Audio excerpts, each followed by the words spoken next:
What's good, YouTube? And welcome to the house. My time-traveling info brokers clearly did not see this buyout coming. Every time we're headed towards the WCQ, one of the craziest, unexpected techs will come out of the woodwork and find its way into the room at Nationals, WCQs, etc. And this time it seems to be Scourge Invicil. And it is actually backing the proof in the pudding as we speak. So let's read this card, shall we? This card cannot be special summoned. If you tribute summon this card by tributing one of the following monsters, it gains the appropriate effect. Light fairy type monsters negate the effects of all spell cards. That's where we stop, because it's unlikely you're going to be tributing a dark fiend type monster, but maybe your light stages weren't enough. Yeah, I'm already alluding to the fact that this is going to be played in Trickstars. They're all light fairies, and it's actually pretty darn good because this 2200 beater will turn off pretty much anything your opponents can do unless they've drawn impermanence in the current meta game.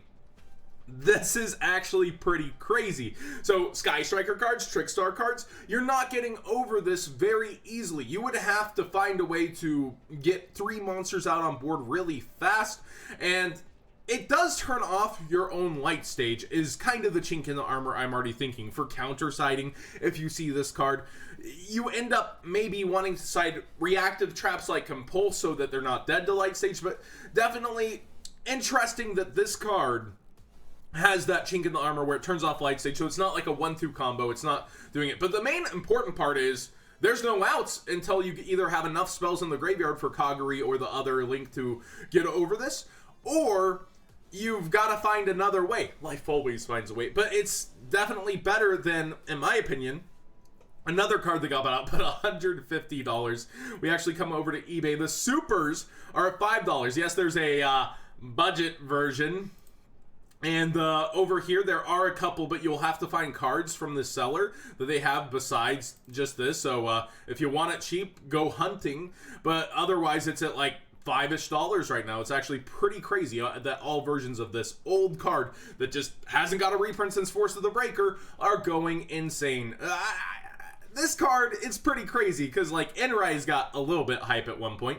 Of course, Norlaris has been hyped over and over and actually found its way into top cuts and even a dub. Finally, it's your turn, Invicil. Finally. But why is it better than Spell Canceller? John, this was in Necros format. It was really good. They had to draw the Jin out to get rid of it. It's strong. 1800 happens to be Candina's attack, which can just ram straight into this thing. This is where it really fails versus Invicil, but Invicil gets kind of locked into extra decks or decks that play light fairies that you can easily tribute, and the way to get it out, like, I'm emphasizing how actually good this is, and I don't have these to sell. I should have ultimates, but I don't.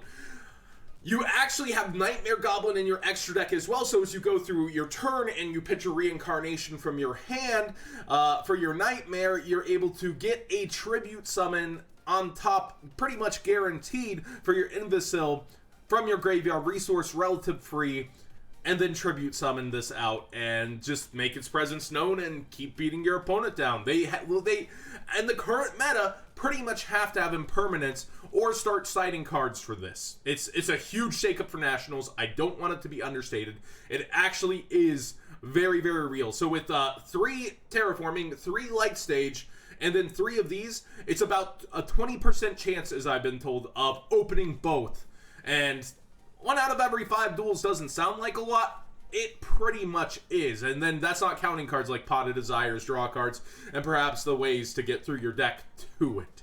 But yeah, it just shines over Spell Canceller, in my opinion, for the attack reasons. And there is a similarly attack buddy, but let's get through these prices first. Spell Canceller, actually $27 for the DR. Very similarly, $16 for the MFC. We saw this during Necros format, but again, it just fails with its attack stat versus that. But it's not Trickstar locked, which is what a lot of people like about this. Just, you're going to be getting rammed, then it hurts, and you only need 3 spells engrave with your Kagari and your other link in order to be able to take care of this, where you need a total of like 5 to take care of Invicil, and it just fits right in. Trickstars, outside of reincarnation, this is actually feeling relatively budget, and it's taken over the meta so much that people have dug through all the cards to find this to be the answer, at least for the mirror. The mirror has developed.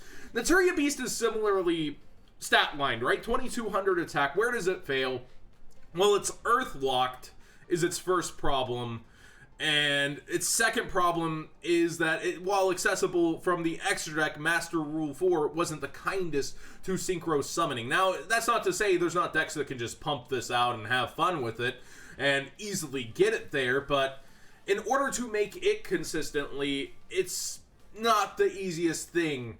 And once your deck's geared towards that, you might just run into another deck that takes care of it with its consistency or with its ability. Now, I still think that beast is very good. It's a very similar situation to Invicil to be able to bring that out in your deck. But, again, it's up to you and the deck you're playing. But I still am a Nat Beast fan. This card should never, ever, in any format, any time in Yu-Gi-Oh! Be underestimated. It's just unfortunate that it requires specifically an Earth Tuner and then a non-tuner Earth monster. The combo is what's holding it back, is what's keeping it from being meta and really interrupting that huge chunk of Trickstar cards, the Trickstar Sky Striker cards, whereas this has found its way into the mirror match, and it's actually crazy. Talking about Infinite Impermanence, it's at one of its cheapest points so far. Hate to say that that's $70, but if you are considering it, it's a lot of them people's main deck out to a lot of these kind of cheesy cards. So it's one of the cheapest parts, but the reason I'm actually over here in Flood is just a side note. Ghost Spell actually fell harder than this originally on the special editions and is one of the only cards starting to trek its way slowly back up, hanging around 47, hanging around that price, trying to cling towards 50. A lot of people really underestimated Ghost Spell. It's really started to prove its worth in this format, be it side deck or main deck, and it does something for each matchup. Goki rematch is, well, I just slurred my words, is because I was trying to say Goki rematch and rematch at the same time.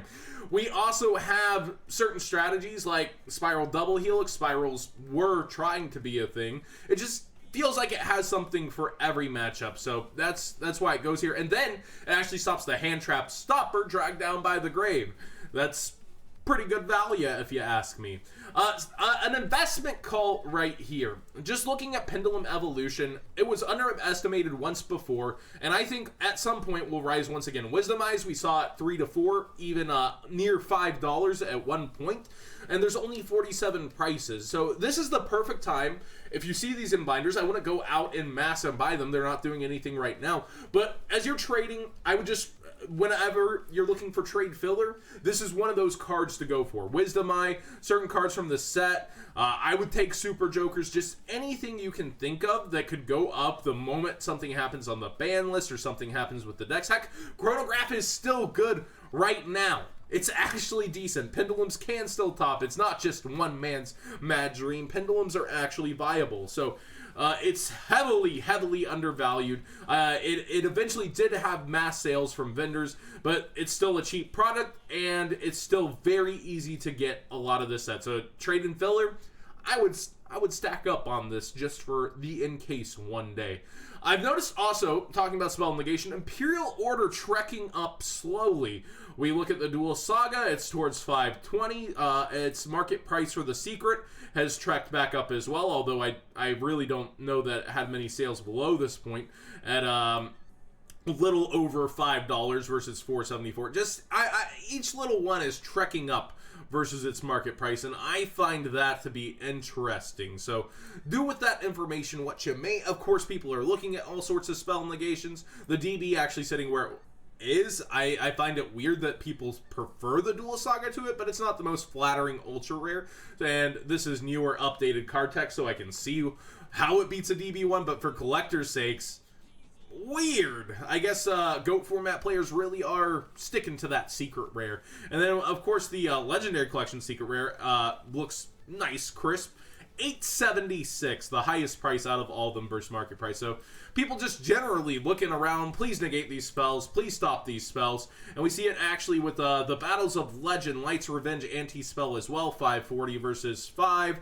And all the spell stoppers seem to be going up a little, but we do see a one cheaper option, Zangoose cards. I actually talked to this man. He messaged me, talked things out. I still don't support the practice of putting like other things in your title, like OP01. Just make the card what it is, but pleasurable guy to talk to, and we talked through the I believe I bought something from him a long time ago that took like 2 months to come in. But cordial guy. I just wish he wouldn't do this business practice, but that's all him.